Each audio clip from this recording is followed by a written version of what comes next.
Hello বন্ধুরা, রমজান মাস আসুক আর সারা বছরই আসুক, যতই সময় যাক না কেন, আমি যত ব্যস্ততায় থাকি না কেন, আমি কিন্তু বাহিরের খাবার একদমই অ্যাভয়েড করি।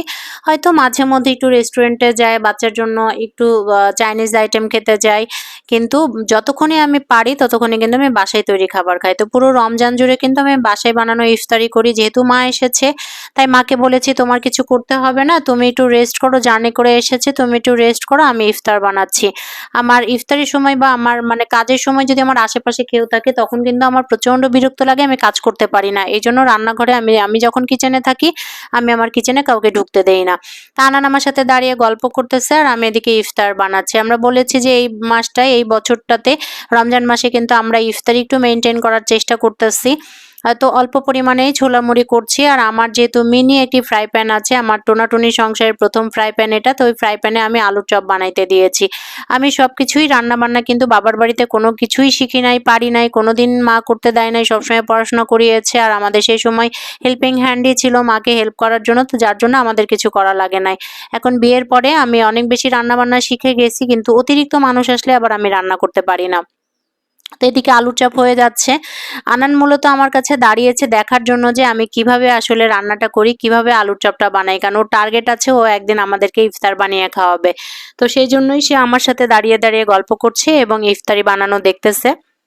আমিও ওকে পাশে রেখেছি। কারণ আমার যদি আজকে একটা মেয়ে থাকতো, তাহলে আমি তাকে নিজ হাতে সবকিছু কাজ শেখাইতাম। আসলে খুব ইচ্ছে হয় আনানকে নিজের কাছে রেখে প্রত্যেকটা কাজ স্মুথলি শেখানোর জন্য, যাহাতে ও পরবর্তীতে আমাদের মতো অসুবিধায় না পড়ে। শুধু লেখাপড়া জানলেই কিন্তু হবে না, ঘর সংসারের কাজও জানতে হবে।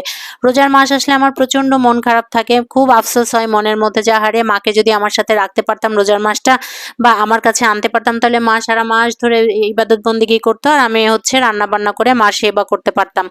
তো এটা হওয়ার না, আমি তো ভাবতেই পারিনি ২০২৫ সালে আমি মাকে ইফতারিতে পাবো বা রমজান মাসে পাবো।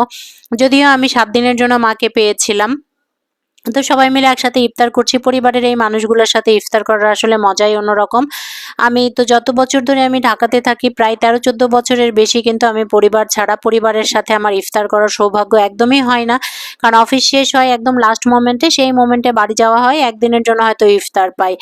তো এই সবাই মিলে এখন ইফতার করতেছি, মার সাথে অনেক কথা বলতেছি। আমার কাছে বেশি ভালো লাগতেছে এটা যে মাকে আমি ৭ দিনের জন্য হলেও পেয়েছি। আপনাদের যাদের বাবা-মা আছে অবশ্যই বাবা-মার জন্য কিছু করবেন, তাহলে দেখবেন যে অনেক ভাল লাগবে। আর আমার ছেলেটা খুব খুশি হয় যখন আমার মা আসে, তখন খুব খুশি হয়। কারণ বাচ্চারা আসলে দাদা-দাদি, নানা-নানির আদর নিয়ে বেড়ে উঠতে চায়, এটাই কিন্তু স্বাভাবিক।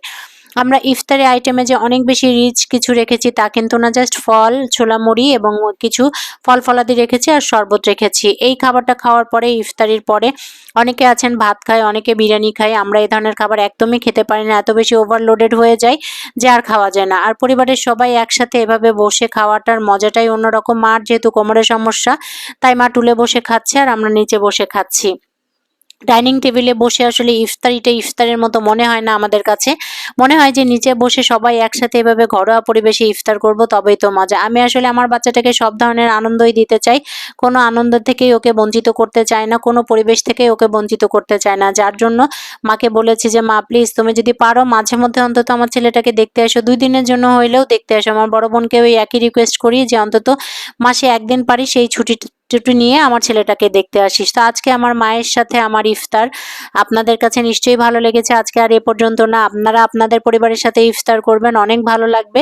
পৃথিবীর সকল বাবা-মা ভালো থাকুক, বেঁচে থাকুক, তারা সুস্থ থাকুক, এই দোয়া করি। সবাই ভালো থাকবেন। Thank you for watching. By.